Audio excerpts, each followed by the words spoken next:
Suatu malam di sebuah flat pemukiman kelas bawah, dua orang mbah-mbah berlarian dengan sangat panik. Katanya bayi dari sang mbah sedang dalam keadaan gaswat. Dengan diantar oleh seorang mas-mas, dalam suasana hujan deras itu, mereka pergi ke rumah sakit.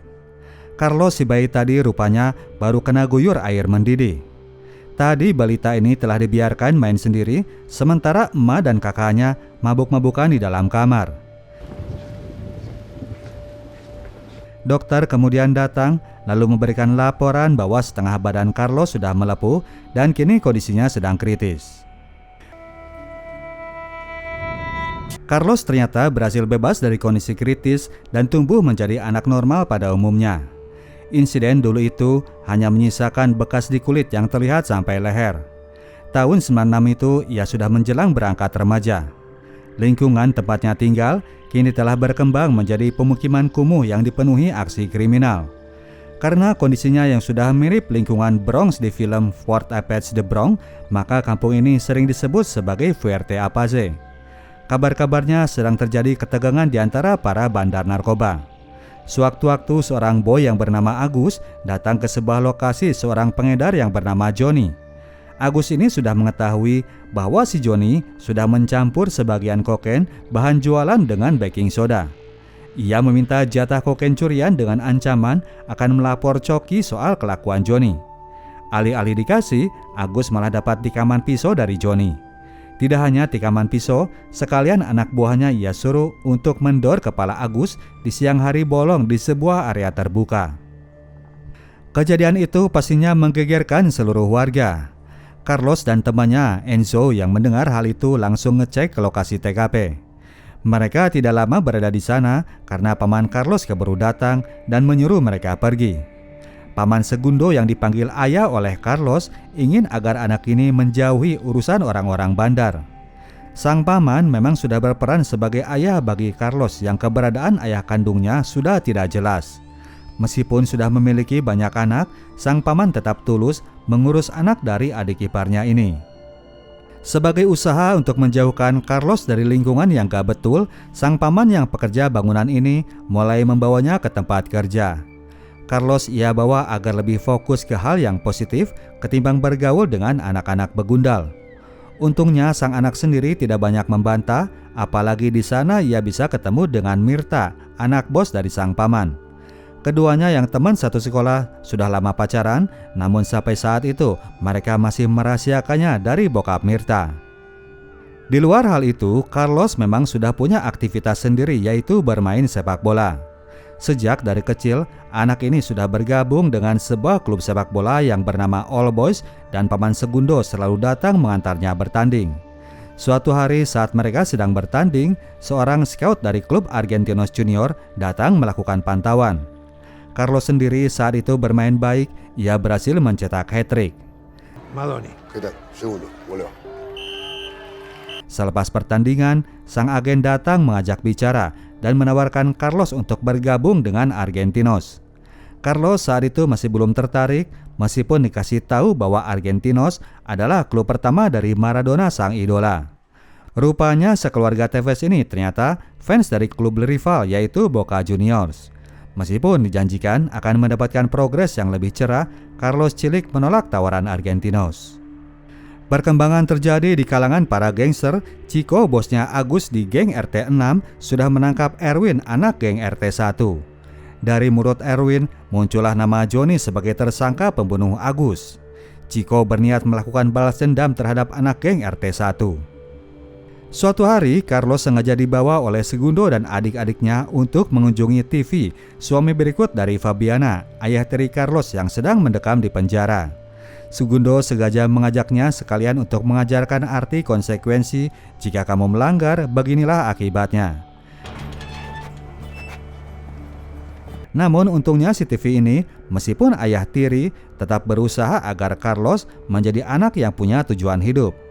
Mendengar bahwa anak ini lagi semangat bermain bola, TV kasih motivasi agar suatu saat Carlos bisa menggapai cita-cita masuk ke klub Boca Juniors. Sepulang dari penjara, Carlos disamperin Enzo yang mengajaknya langsung turun ke lapangan bola. Segundo sempat melarang karena lawan yang akan dihadapi adalah anak RT sebelah yang mana anaknya pada bandel-bandel. Namun pada akhirnya ia pun tidak sanggup melarang karena Carlos bersikeras ingin turut bermain. Kebetulan tim yang akan dihadapi adalah sekelompok anak yang sering membulinya di sekolah. Carlos ingin membalas dendam dengan cara mengalahkan mereka di lapangan sepak bola.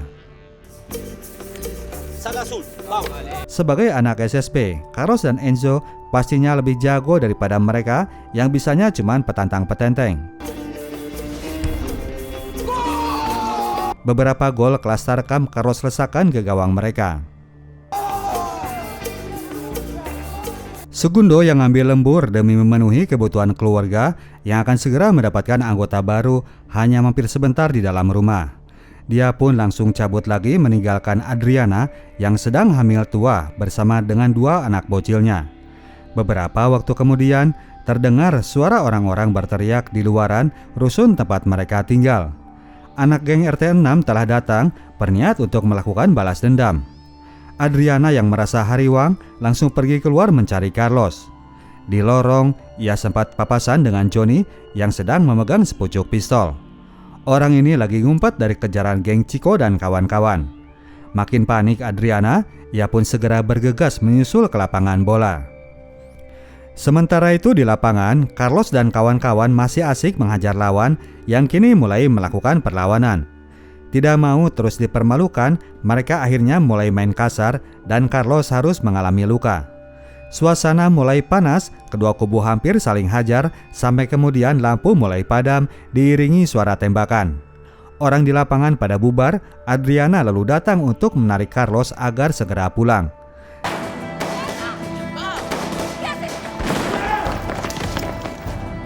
Sekalian ia bawa juga si Enzo untuk menghindarkan anak itu jadi sasaran para gangster. Masuk ke dalam flat, mereka sempat kecegat oleh Johnny yang sudah terkena tembakan. Mereka hendak dijadikan target amarah dari pengedar narkoboy ini. Namun untungnya anak dari geng RT 6 keburu datang membantainya. Adriana segera membawa 2 boy ini masuk ke dalam rumah. Sama seperti suaminya, Adriana memang sudah menganggap Carlos sebagai anak kandung sendiri. Dulu ketika Carlos kecil sudah dinyatakan lolos dari kondisi kritis, dialah orang pertama yang datang untuk mengurusnya. Merasa tidak puas dengan kondisi tim All Boys yang mandek gak kemana-mana, suatu hari Enzo mengajak Carlos untuk ikut seleksi di klub Liniers. Carlos yang enggan, ia paksa agar mau ikut menemaninya. Kebetulan saat itu mereka papasan dengan paman Kiru yang baru beli mobil. Dengan bangganya, sang paman pamer barang mewahnya kepada kedua bocil. Mengetahui bahwa 2 bocil ini hendak pergi ke lokasi klub Liniers yang mana agak jauh dari daerah mereka, sekalian paman Kiru menawarkan untuk memberikan tumpangan. Di dalam mobil, paman Kiru adiknya Segundo ini sekalian pamer barang yang lainnya. Di sana ia memperlihatkan pistol double barrel yang juga baru ia beli, katanya untuk ia hadiahkan kepada seseorang. Orang tersebut adalah Coki, temannya Chico yang malam itu akan mengadakan pesta ulang tahun. Si Coki ini ternyata adalah kakaknya Hernan, bocah tukang bully musuhnya Carlos dan Enzo.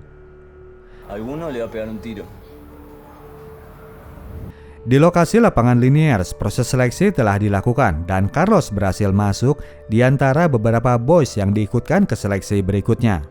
Enzo yang namanya nggak disebut lalu diselipkan agar Carlos ada teman berangkat untuk hadir pada schedule seleksi nanti. Sampai lagi di rusun, mereka kegep lagi oleh Hernan dan kawan-kawan. Seperti biasa, mereka senang sekali membuli Carlos. Seperti biasa pula, Enzo selalu membelanya. Setelah menjauh dari anak-anak yang nakal itu, Carlos lalu giliran mengajukan request balasan. Nanti malam, ia minta ditemani ke rumahnya Mirta. Biasanya kalau di malam hari, Hugo ayah Mirta akan pergi ngecek proyek dan di momen itu Carlos akan masuk ke dalam rumah. Enzo sebetulnya berencana datang ke ultahnya Coki karena di sana ia bisa makan enak, namun pada akhirnya ia pun mengiyakan permintaan temannya. Masuk ke dalam rumah, Carlos langsung minta izin pergi malam dengan alasan hendak datang ke ultahnya Coki, namun ternyata ia tidak mendapatkan izin dari kedua orang tua. Jam 8 malam ia bahkan sudah disuruh tidur oleh Adriana. Anak yang lagi puber-pubernya ini melakukan pelanggaran, Carlos nekat kabur nyelinap keluar. Di bengkelnya Chico, acara ultah itu dilakukan yang mana dihadiri pula oleh paman Kiru yang sepantaran dengan mereka. Di sini ia memberikan hadiah spesialnya, kotak berisi pistol yang tadi ia pamerkan kepada dua bocil. Datang kemudian Hernan si anak songong yang datang petantang petenteng mentang-mentang abang punya acara. Ia berani bicara songong kepada paman Kiru dan sok-sokan minta megang pistol hadiahnya. Coki dan Chico yang begah melihat kelakuan anak itu langsung menyuruh Hernan keluar untuk mencari bir. Diperintah oleh kakaknya, Hernan ini malah uring-uringan. Untuk melampiaskan kekesalannya kepada Kiru, Hernan pura-pura ambil keripik sekalian ambil kunci mobil di atas meja. Alih-alih mencari bir, ia malah kabur dengan membawa mobil Kiru. Mobil baru pamannya Carlos ini terancam diobok-obok oleh anak bengal ini. Di rumah ceweknya, Carlos saat itu memang sukses mojok bersama Mirta dengan Enzo duduk bersiaga di luaran. Ia dikasih tugas kasih peringatan jika mobil Hugo sudah kelihatan. Pak Hugo sendiri sudah berada di lokasi proyek untuk mengkomando pekerja lembur. Segundo lalu minta waktu bicara kepada bosnya. Ia yang mendengar bahwa Hugo hendak menjual salah satu rumahnya, mengajukan diri untuk membeli rumah itu dengan harga miring dan dicicil. Segundo menjelaskan kondisinya yang hendak kedatangan anggota baru. Uang setengahnya akan ia bayar di muka dan sisanya akan ia bayar dengan ongkos kerja waktu lembur. Hugo yang mengerti kondisi Segundo menerima tawaran tersebut. Ayah angkat Carlos ini ia posisikan untuk menjadi pengangkut barang dari luar kota. Saat itu juga Segundo ia tugaskan untuk segera berangkat ke lokasi depo barang. Sementara itu di rumah, Enzo yang sudah merasa jemu dan bosan jadi satpamnya Carlos langsung pergi meninggalkan lokasi jaga. Ia tetap pergi ke ultahnya Coki yang mana kondisinya sudah mulai sepi. Enzo nggak aware bahwa ia telah meninggalkan Carlos dalam kondisi gaswat karena beberapa waktu kemudian Hugo pun sudah balik menuju rumah. Karena panik, Mirta asal saja nyuruh bebeknya ngumpet padahal mereka itu sedari tadi dua-duaan di kamarnya Hugo. Carlos pun jadinya asal ngumpet saja, ia masuk ke kolong ranjang. Sementara itu, Hernan dan CS lagi asik muter-muter dengan mobilnya paman Kiru. Namun karena nyetirnya ugal-ugalan, mobil sedan ini pun lalu penyok menabrak tembok. 4 anak bandel itu langsung kabur meninggalkan mobil naas tersebut di TKP. Setelah beberapa waktu Hugo asik leleh-leleh sendiri, tiba-tiba saja ia mendengar suara ngorok. Kegeplah Carlos yang sedari tadi sembunyi di kolong ranjang. Tadinya anak ini hendak dibantai karena disangka mau maling, namun keburu diselamatkan oleh Mirta. Mirta pun jadi kebagian jatah kena tampar bokap. Beberapa waktu kemudian, Carlos pun sudah kembali berada di depan pintu rumah, diantarkan Hugo kepada emaknya. Mr. Hugo mengingatkan Adriana jangan sampai kejadian itu terulang karena tadi itu ia sudah hendak menembak Carlos. Kelar ditamprat Hugo, kini Carlos pun habis dibantai oleh emaknya. Carlos benar-benar menyesali perbuatannya tadi. Esok paginya, Kiru yang ikutan begadang di bengkelnya Chico bangun duluan lalu bergegas hendak pulang. Keluar dari bengkel, ia pun heran melihat mobilnya sudah tidak ada di tempatnya. Info lalu datang dari Aujang sang gelandangan, mobil Kiru tadi malam itu dibawa oleh Hernan. Anaknya sendiri saat itu sudah ada di rumah dan berlaga tidak ada sesuatu yang telah terjadi. Datang kemudian Coki yang membawa kotak pistol hadiah ulang tahun tadi malam. Hernan melihat di mana pistol itu diletakkan. Carlos yang tadi malam baru dapat apes benar-benar sebal sama Enzo yang telah meninggalkannya sendiri. Urusan rewot di rumah, tambah lagi mereka sekarang harus naik kereta karena mobil paman Kiru sudah raib dan gak bisa mengantar mereka. Kedua anak yang gak punya ongkos ini terpaksa jadi penumpang gelap. Mereka langsung hibrid ketika melihat petugas kereta api pemeriksa tiket sudah datang mendekat. Mobil itu memang pada akhirnya berakhir ditemukan oleh paman Kiru. Udah mah kondisi awalnya juga udah sangat sederhana, mobil ini tambah merana lagi karena spare part pentingnya sudah banyak dipreteli maling. Begitu Kiru berhasil menemukan Hernan, anak bengal ini langsung ia hajar sampai bonyok, gak peduli bahwa ia adalah adiknya Coki. Hasil seleksi di Liniers ternyata Carlos tidak terpilih dan Enzo yang berakhir gabung dengan klub Liniers. Tambah bete saja si Carlitos ini harus dilanda apes yang bertubi-tubi. Sementara itu Hernan dan temannya sudah pada balik ke rumah. Ia mencoba bersikap biasa saja seperti tidak terjadi apa-apa. Yang gak bisa diam adalah para temannya melihat Hernan yang terlihat bonyok parah. Timbul lagilah amarah dendam anak bandel ini. Pandangannya langsung ke arah lokasi tadi di mana abangnya menaruh pistol. Kirunya sendiri ternyata masih belum puas menghajar Hernan. Ia bersumpah kalau sampai dia papasan lagi, anak itu akan ia pepe sampai lunak. Tidak peduli kalau Cito sudah mengingatkan bahwa si Hernan itu masih bocil. Ketika ia pulang, si Hernan tersebut sudah berada di belakang dengan pistol yang ia kasih untuk abangnya. Balas dendam pun dilakukan, tanpa segan-segan bocah gendeng itu menembak Kiru 2 kali beruntun dan disaksikan oleh Cito dari arah belakang. Cito tidak berhasil mengejarnya karena fokus untuk segera menyelamatkan Kiru. Kiru memang masih berhasil terselamatkan, kini ia sedang dirawat di ruang IGD. Segundo langsung mewanti-wanti Carlos agar mulai saat itu ia melupakan Hernan. Dari bocil inilah kemudian ayah mereka jadi tahu pelaku penembakan Kiru. Hal itu membuat Mr. Tevez jadi marah besar. Tidak terima ia bahwa anaknya sudah dicederai oleh anak RT tetangga. Datang kemudian Coki dan Chico yang menyatakan rasa penyesalan. Kepada keluarga Tevez, Coki mengakui kegoblokan adiknya dan meminta permakluman karena anak itu memang masih bocil. Untuk hari itu, mereka hanya ingin menjenguk Kiru karena walau bagaimanapun, dia ini masih teman mereka. Hari berikutnya, duet maut itu kembali datang untuk menghadap keluarga Tevez. Mr. Tevez ogah berdamai, ia tetap meminta agar Coki membawa Hernan ke hadapannya. Namun sampai saat itu, Coki memang tidak mengetahui keberadaan adiknya. Berbeda dengan Segundo yang mencoba meredam suasana, Mr. Tevez tidak ingin sang pelaku bebas begitu saja. Kepada Coki, ia bilang akan membantai adiknya dimanapun ia berhasil menemukannya.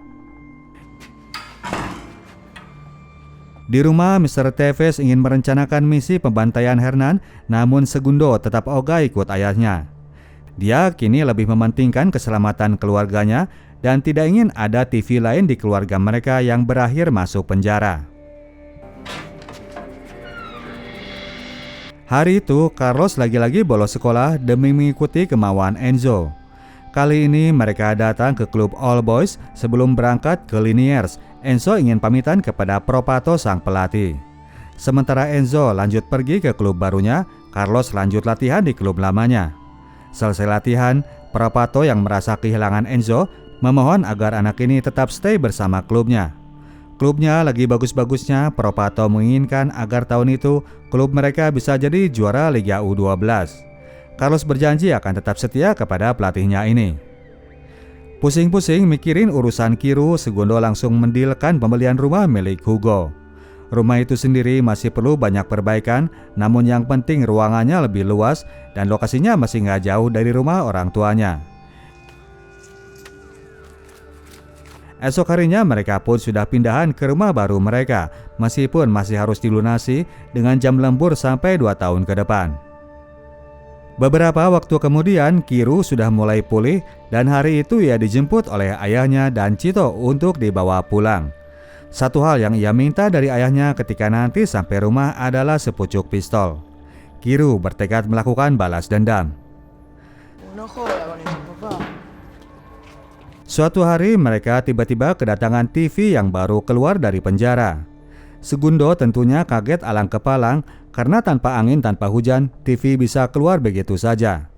Ia rupanya baru mendapatkan amnesti dari pihak pengadilan. Pada akhirnya Segundo harus menceritakan update terkini di dalam keluarga termasuk urusan Kiru. Mendengar adiknya jadi korban penembakan, amarah TV langsung mendidih, namun saat itu ia masih bisa ditenangkan oleh Segundo. Segeralah mantan napi ini pergi menghampiri keluarganya yang sudah menunggu di lantai atas.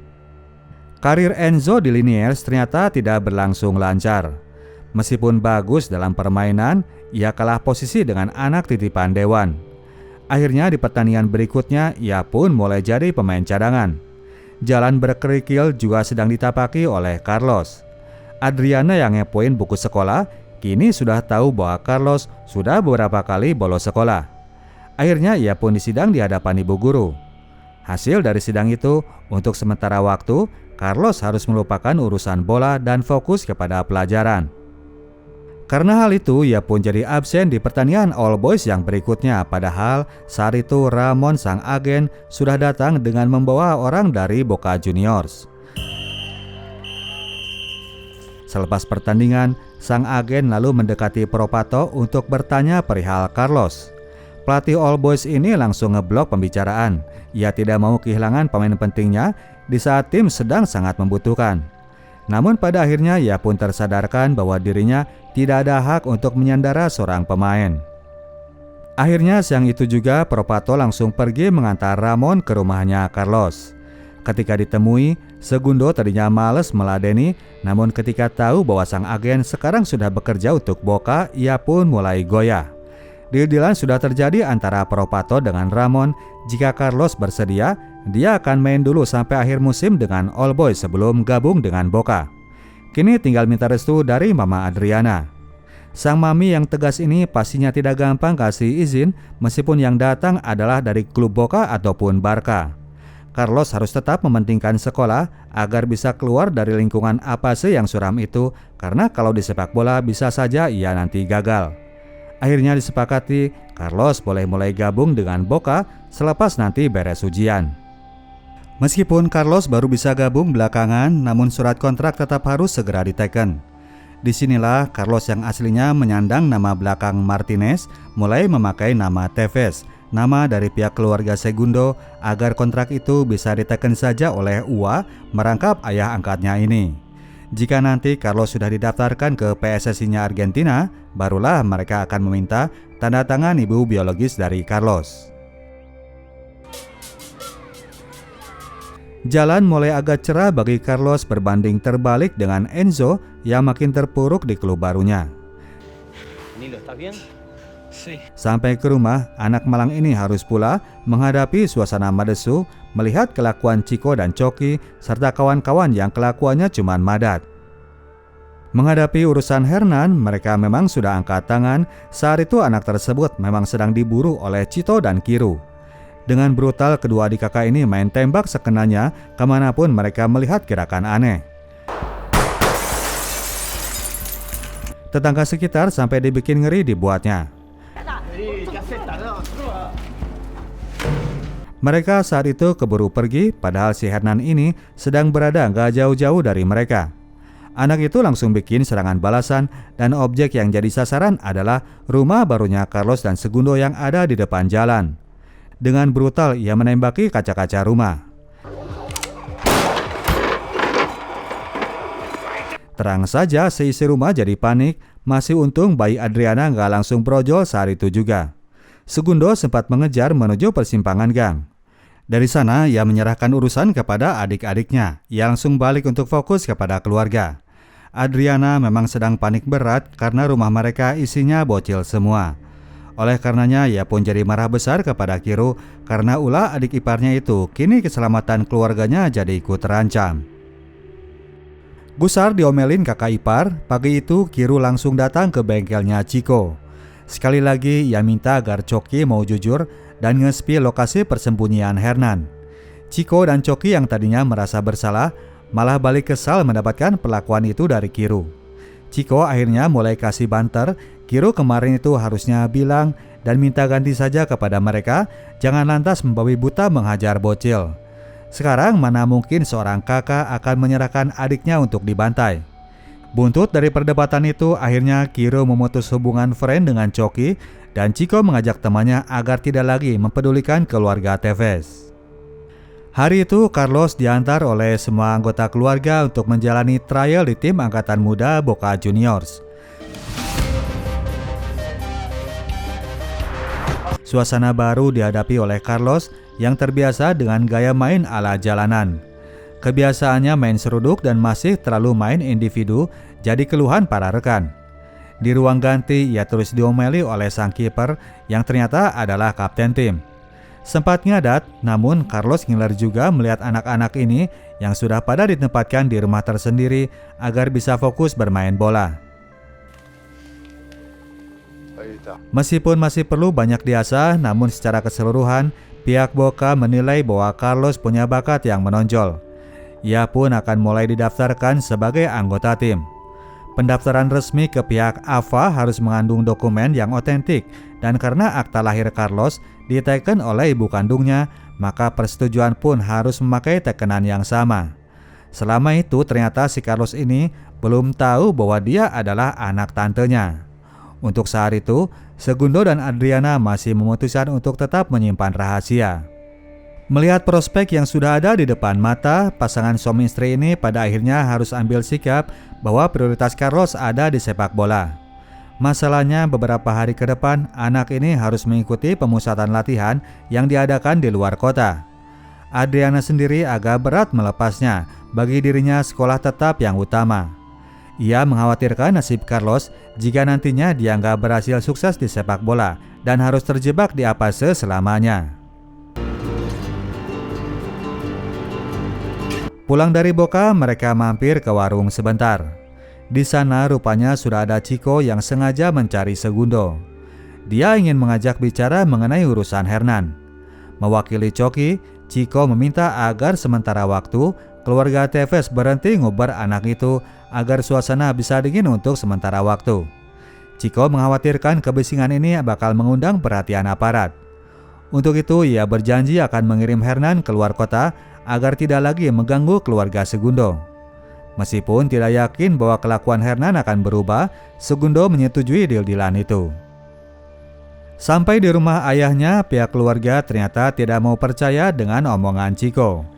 Mr. Tevez dan yang lainnya tidak mau terbuai dengan janji gencatan senjata, jangan-jangan nanti mereka yang kecolongan. Namun demikian, Segundo merasa yakin bahwa tadi itu Coki bicara serius. Untuk bisa menenangkan ayah dan adiknya, ia pun berjanji jika ternyata Coki melanggar janji, ia sendiri yang akan mengurus Hernan. Coki dan Chico ternyata memang benar-benar dengan ucapannya untuk mengirim Hernan jauh menuju rumah pamannya di luar kota. Hari itu mereka mengantar anak ini ke lokasi tempat pemberhentian bus. Chico memberinya bekal ongkos jalan dan sekalian meminta pistolnya Hernan. Anak ini bilang bahwa pistol itu sudah ia buang ke tangki air di RT 9. Datanglah kemudian bus yang ditunggu-tunggu. Hernan mereka tunggui hingga ia benar-benar masuk ke dalam bis dan bis itu jalan menuju tempat tujuan. Satu hal yang mereka tidak teliti, si bengal ini ternyata masih menyimpan pistol tersebut. Hernan tidak melakukan perjalanan sampai tujuan, di tengah jalan ia pun lalu turun dan balik arah menuju kampungnya di Buenos Aires. Hari itu bersamaan pula dengan jadwal keberangkatan Carlos bersama timnya. Adriana yang katanya agak berat kasih izin, tetap saja tersenyum senang melihat anak angkatnya bisa bergabung dengan sebuah klub ternama. Ia mewanti-wanti Carlos agar tidak lupa nelpon ke rumah. Carlos sendiri sangat menikmati perjalanan itu, apalagi karena teman-teman yang galak di lapangan ternyata pada baik kalau dalam suasana santai. Sampai hotel, ia pun menuruti permintaan mama untuk langsung kasih kabar. Adriana pastinya sangat senang mendengar anak angkatnya ini sudah tiba dengan selamat. Apalagi di sana Carlos dikasih makan enak, berikut dengan uang jajan pula. Setelah itu ia pun bersiap untuk istirahat. Tiba-tiba kemudian ada orang yang mengetuk pintu. ¿Quién es? Orang tersebut adalah Hernan yang langsung main dobrak. Ia menjambak Adriana menyuruhnya untuk diam. Salah seorang anaknya lalu menghampiri jendela dan berteriak minta tolong kepada abahnya di rumah belakang. Hernan memintanya untuk diam, namun dengan menodongkan pistol, ia pun akhirnya malah dipanci oleh Adriana. Hernan pun langsung rubuh, begitu bangun ia langsung kabur lewat jalan belakang. Di sana ia hampir kegep oleh Cito yang langsung menembaknya. Dengan panik, Hernan terus berlari, lalu ia pun papasan dengan Mbamba pemilik warung. Mbamba yang bawel ini malah coba ngomel dan akhirnya malah auto tertembak oleh Hernan yang sedang panik. Mbamba yang lagi hamil tua ini langsung sekarat dan Hernan yang gak sengaja menembak langsung histeris minta maaf. Ia pun lanjut kabur meninggalkan suami si Mbah yang tak kuasa menahan tangisnya. Mr. Teves dan Cito yang datang berikutnya jadi auto kena tuding sebagai biang kerok dari tragedi yang sedang terjadi.